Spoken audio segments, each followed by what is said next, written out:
ভগবান করে, নিশ্চয়ই মনে হয় এ গেছে, হয়তো কিছু খাইয়ে টাইয়ে দিয়েছে এ ভগবানকে নিয়ে, কিন্তু তা না।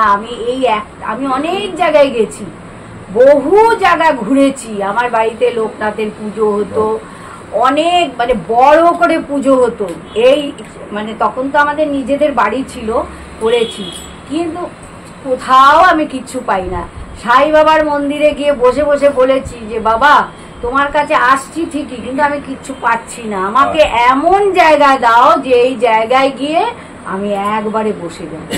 তো যাই হোক, আমরা সাই বাবার কথা শুনেছিল নাকি, আমি এই প্রতিমার হাত ধরেই ওই মাতাজির আশ্রমে গিয়ে ভগবান, মানে আমি সাথে সাথেই সবকিছু তাড়াতাড়ি করেছি। ভগবানের ওখানে গেলাম, গিয়ে ভগবানকে দর্শন করলাম। দর্শন করার পরে মনে হলো কি যে উনি মনে হয় আমার বহু দিনের চেনা, মানে আমার নিজের, আর মনে হয় উনি ছাড়া আমাকে আর মনে হয় পৃথিবীতে কেউ ভালোবাসতে পারে। জমিদারির ইচ্ছে মতো দেয় না জমি চাষ, তাই তো ফসলে ফলে না রে দুঃখ 12 মাস।